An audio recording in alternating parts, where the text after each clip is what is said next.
बोल, कार्तिक की कार का एक्सीडेंट किसने करवाया था? मुझे कुछ नहीं मालूम। मैं कहता हूं बोल। मैं जानता हूं कि तुम लोग शातिर मुझे और अरबाज खान के सामने अपना जुर्म भी कबूल कर चुके हो। किया कि नहीं? बोल।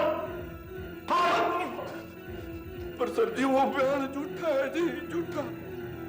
वो खान ने बंदूक की नोक पे हमसे वो बयान दिलवाया था जी। इंस्पेक्टर मियां, किसी खुशफहमी में मत रहो। जिस दिन हमारे आका हुजूर इस सरजमी पर कदम रखेंगे ना, तुम्हारा सर उनके कदमों में होगा और इस जेल के ताले खुद ब खुद खुल जाएंगे। ऐसे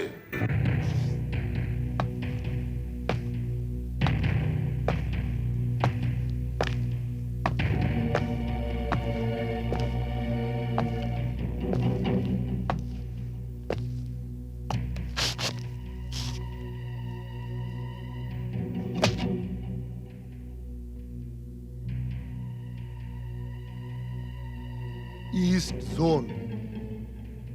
सर, इस शहर के जितने भी कॉलेजेस हैं, उनके स्टूडेंट्स को ड्रग एडिक्ट बनाने का हमारा ये मिशन काफ़ी कामयाबी में चल रहा है। 25 से 30% ऑफ स्टूडेंट्स ड्रग एडिक्ट हो चुके हैं।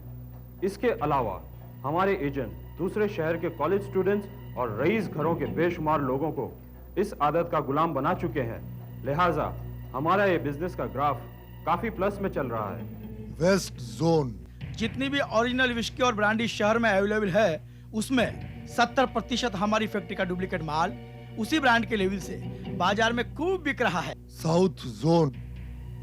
सर, फॉरेन का जितना भी गोल्ड हमारे पास था, वो इंडियन ज्वेलरी की शक्ल में सैकड़ों बाजारों की रौनक बन चुका है। North zone. सर, आपके एब्सेंस में इस जोन में हमें काफी नुकसान उठाना पड़ा है। मतलब?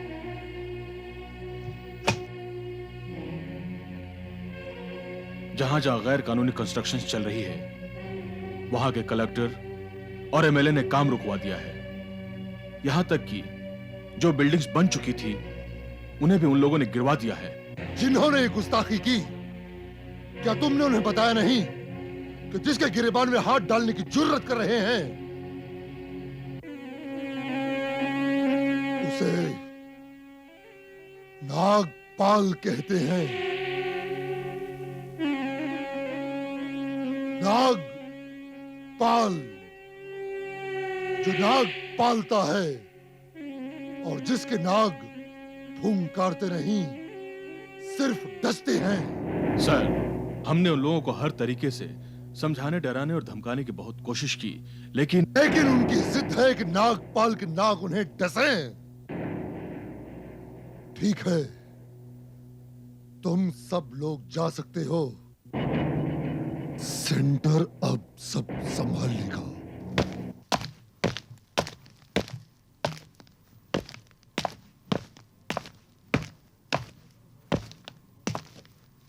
रशीद बादशाह नौबतराम की जमानत का क्या हुआ? कुछ नहीं हुआ सरकार। मैंने जिन जिन लोगों को अप्रोच किया था, वो सब वैसे ही। अरबाज खान तो पुलिस की हिरासत में है ना? नहीं, वो पुलिस की हिरासत में नहीं, वो तो हिंदुस्तान से बाहर है। क्या? हाँ, मैंने उसको पकड़वाने के लिए एलिजा के जरिए उसकी गाड़ी में 20 लाख रुपए का सोना रखवाया था, लेकिन पुलिस ने एलिजा को ही पकड़ लिया। पर एलिजा तक पुलिस पहुंची कैसे? दिलावर के बयान के जरिए, जिसको मेरे कहने से एलिजा ने हायर किया था। मैंने आपको ये सब इंफॉर्मेशन देने के लिए सिंगापुर फोन किया था, लेकिन आप वहां से निकल चुके थे। अब तो मेरे को डर लगता है कि कहीं एलिजा मेरा नाम पुलिस के सामने न ले ले। तुम घबराओ नहीं खूबचंद, अब पुलिस तुम तक नहीं पहुंचेगी, क्योंकि हम वापस आ गए हैं। एलिसा, दिलावर और अरबाज खान का फैसला तो बाद में होगा। सबसे पहले हमें अपने उन 3 आदमी को छुड़वाना है जो पुलिस की हिरासत में है। हमारे लॉयर को फोन लगाओ।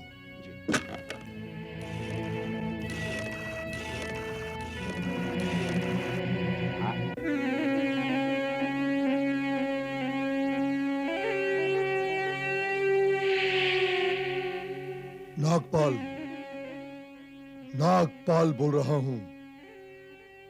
हमारे 3 आदमी पुलिस की हिरासत में हैं। कल सुबह तक उनकी जमानत हो जानी चाहिए।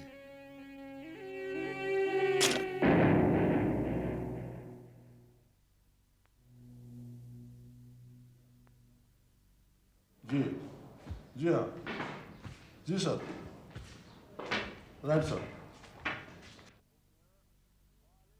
अस्सलाम वालेकुम खूब मियाँ। वालेकुम अच्छा, कैसे हो? अभी तक तो हालात अच्छे नहीं थे मियाँ, अब तुम आ गए हो तो आसार कुछ इंशाअल्लाह अच्छे ही नजर आ रहे हैं। क्यों इंस्पेक्टर मियाँ? तुम लोग जमानत पे छोड़ के तो जा रहे हो, लेकिन ये मत समझना कि कानून की गिरफ्त से बच जाओगे। तुम लोग जमानत पे छोड़ के तो जा रहे हो, लेकिन ये मत समझना कि कानून की गिरफ्त से बच जाओगे। वो तो सब बात की बात है जी इंस्पेक्टर साहब, पहले आप हमारी अलविदा कबूल करो।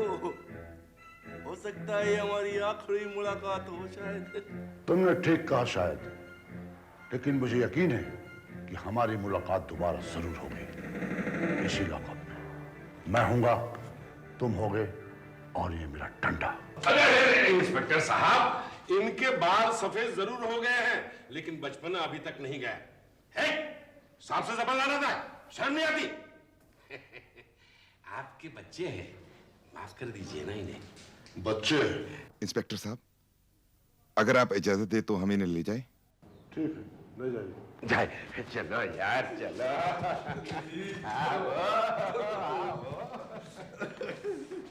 बहुत देर कर दी, मेहरबान आते आते। खूब सर जी, इस मक्खन की इन्होंने इतनी पिटाई करी कि अगर आप कुछ दिन और नहीं आते तो मैं बिल्कुल पिघल ही गया होता। क्या है, मैं तो बहुत जल्दी आ जाता, लेकिन अपने बिग बॉस है ना, वो कल रात को ही फौरन से वापस आए।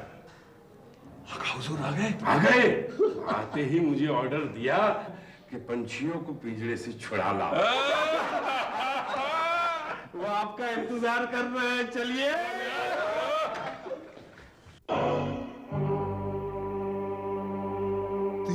तीन दिन तुम घर से बाहर रहते हो, मेरी मौजूदगी में तुम्हारा ये हाल है तो मेरे पीछे क्या होता होगा? पापा, मैं अपने दोस्त कपिल के घर पर था, वो मेरा क्लासमेट है ना, मैं उसी के साथ। सुनील, अगर तुम मुझसे ये कहना चाहते हो कि मैं तुम्हारी हरकतों से अनजान हूं, तो मैं तुम्हें सिर्फ इतना कहना चाहता हूं कि तुम अव्वल दर्जे के बेवकूफ हो। पापा मैं शट अप!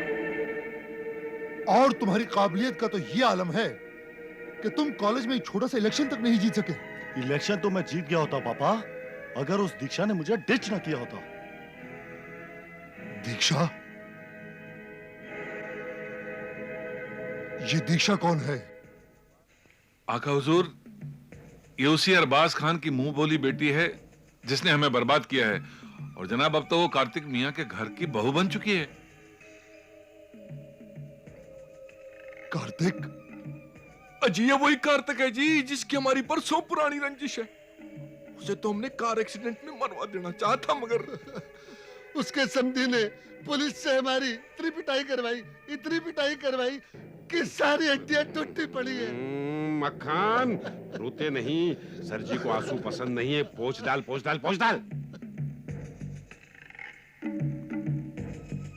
बादशाह, तुमने अरबाज खान के सामने अपना जुर्म कबूल किया ही क्यों? आका हुजूर, आप तो जानते हैं कर्जा लेते वक्त मैंने अपने तमाम ट्रक और ट्रांसपोर्ट कंपनी के कागजात उसके पास गिरवी रखे थे।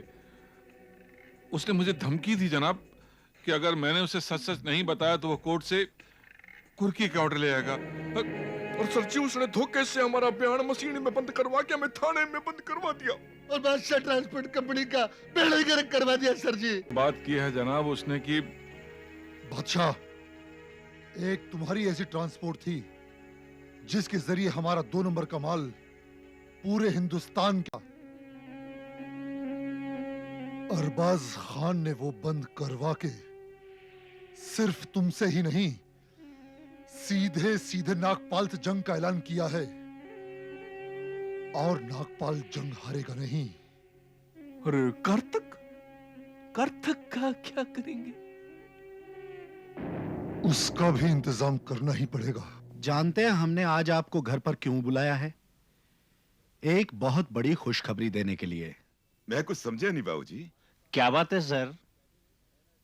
माथुर साहब, डैडी ने 6 नए ट्रक खरीदे और ये रहा उनकी डिलीवरी का ऑर्डर। ये तो बड़ी खुशी की बात है बेटे। हमारी फर्म दिनों रात तरक्की जो कर रही है। जी माथुर साहब, ये ट्रक होंगे तो हमारी ट्रांसपोर्ट कंपनी के जी, पर हम उन्हें पूरी तरह अपने उन वफादार ड्राइवरों के नाम कर देंगे जो बरसों से हमारी कंपनी के लिए काम कर रहे हैं। मेरे कुछ पल्ले नहीं पै रहे बाबूजी। प्रीतम सिंह, हम अपने ड्राइवरों को काम करने की तनख्वाह तो देंगे ही, मगर उसके साथ ही साथ इन ट्रकों से होने वाले प्रॉफिट को बराबर बराबर बांटकर उनके अकाउंट्स में जमा कर देंगे। और फिर जब इन ट्रकों की लागत पूरी हो जाएगी तो हम ये सारे ट्रक उन सभी ड्राइवरों के नाम कर देंगे जो इन्हें चला रहे होंगे। बल्ले बल्ले बाबूजी, ये तो तुसी बड़ा ही नेक काम कर रहे हो। प्रीतम सिंह, नौकर को मालिक बनने का हक है ना? वाह जनाब वाह। आप जैसे ख्यालात अगर सबके हो जाए तो ये दुनिया स्वर्ग बन जाए। थाना जिले में तो स्वर्ग ही उतर आएगा मिस्टर अमर। आपने उस कॉम्प्लेक्स का डिजाइन ही इतना खूबसूरत स्केच किया है। तारीफ के लिए बहुत बहुत शुक्रिया साहब। वैसे दरअसल मैं आपके पास एक खास काम से आया था। खास काम? बाय द वे, आपको उस डिजाइन का फुल पेमेंट तो हो गया है ना? जी हाँ, वो तो हो गया है, और अगर नहीं भी हुआ होता तो उसके लिए मैं आपके पास हरगिज ना आता। तो फरमाइए, कैसे आना हुआ? मिस्टर केडिया, थाना जिले में बनने वाले जिस रेजिडेंशियल कॉम्प्लेक्स में अभी आप स्वर्ग उतारने की बात कह रहे थे, तो प्लीज वहां स्वर्ग ही बसाइएगा। मैं कुछ समझा नहीं अमर साहब। मुझे पता चला है कि इस प्रोजेक्ट से जुड़े कुछ खुदगर्ज लोग उस कॉम्प्लेक्स में इस्तेमाल होने वाले मटेरियल का ऑर्डर उन लोगों को देने जा रहे हैं जो उन्हें अच्छा खासा कमीशन देंगे। आजकल तो ये हर फील्ड में चलता है अमर साहब। धंधे की जुबान में इसे बिजनेस डील कहते हैं, और मैं इसे बुरा नहीं मानता। यानी कि आप चाहते हैं कि वहां बनने वाली हर बिल्डिंग के लिए घटिया, मिलावटी और सस्ता मटेरियल इस्तेमाल हो। मेरे चाहने ना चाहने का सवाल ही नहीं होता अमर साहब। ये तो राजहंस बिल्डर्स के जिम्मेदार ऑफिसर्स की मर्जी है कि उनके आदमी कौन सा मटेरियल किससे मंगवाते हैं। तो क्या आप डेवलपर की हैसियत से बिल्डर को सलाह नहीं दे सकते? मुझे इन सब बातों में कोई दिलचस्पी नहीं है अमर साहब। यानी कॉम्प्लेक्स की सूरत में वहां स्वर्ग बसता है या जहन्नुम, इसमें भी आपको कोई दिलचस्पी नहीं। इतनी फुर्सत ही किसे है? वैसे अमर साहब, आपकी ड्यूटी तो डिजाइन बनाकर दे देने के बाद ही पूरी हो गई, फिर आप इस मामले में इतनी दिलचस्पी क्यों ले रहे हैं? कहीं ऐसा तो नहीं कि आप अपने आदमियों से उस बिल्डिंग का मटेरियल सप्लाई करवाना चाहते हैं? झूले लाल बोलो साईं, झूले लाल बोलो। मैं तो आपको पहले ही बोला नहीं, लिविंग रूम में पिंक मार्बल, बेडरूम में व्हाइट मार्बल और किचन में ग्रेनाइट का प्लेटफॉर्म दे रहा है साईं। बाथरूम, हाँ, बाथरूम में टॉप तक कलर टाइल दे रहा है साईं। हाँ, फिक्र न करो साईं, फिक्र नहीं करो। अरे जब तुम पूरा पैसा दे रहा है तो उसका पूरा वसूली भी तुम करेंगे नहीं? हाँ, भले भले भले भले। अच्छा। अमर साहब, मैं आपका जास्ती टाइम तो नहीं लिया नहीं? हाँ, नहीं, कोई बात नहीं। ये तो मैं देख रहा हूं कि आप कितने बिजी हैं। वैसे रंगलानी साहब, राजहंस बिल्डर्स की बुकिंग तो बड़े जोर से चल रही होगी। जोर से? जोर शोर से कहो साईं, जोर शोर से। थाने में पहली बार इतना बढ़िया और सस्ता फ्लैट कोई बिल्डर दे रहा है। आप ही देखो नहीं, आपके सामने अभी कितना इंक्वायरी आया। सो तो है। रंगलानी साहब, इस कॉम्प्लेक्स के मुतालिक मैंने भी एक इंक्वायरी की थी।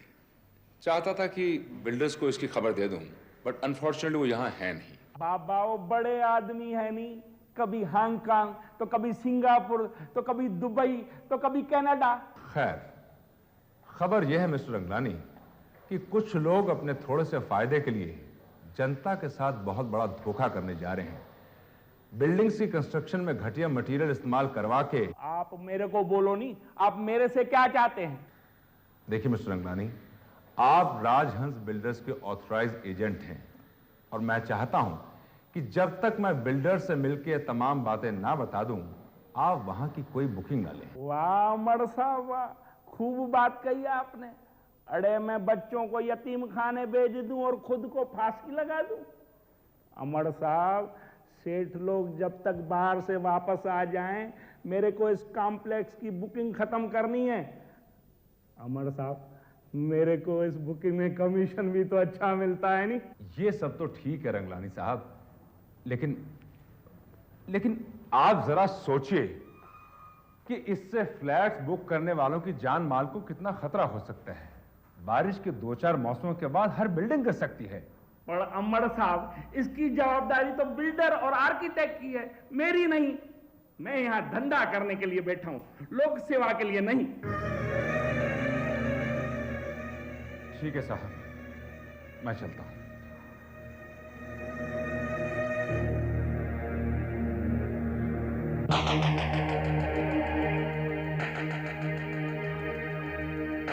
हेलो, देसाई रंगलानी, ये अमर अपनी हद से कुछ ज्यादा आगे ही बढ़ रहा है, इसको जरा संभालो।